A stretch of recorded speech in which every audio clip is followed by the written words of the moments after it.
शहर के इलाके आसिफ नगर में गैस की शदीद किल्लत के बायस फिलिंग स्टेशन बंद हो गए हैं, जिसके नतीजे में गैस की कीमत 50 रुपए से बढ़कर 100 रुपए हो गई है।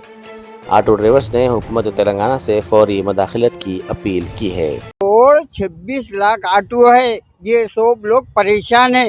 गवर्नमेंट से, रेवंत रेड्डी साहब से ये दरख्वास्त है कि जल्द से जल्द हम लोगों की मांग पूरी कीजिए, हमको गैस दीजिए, घर में खाने को नहीं है।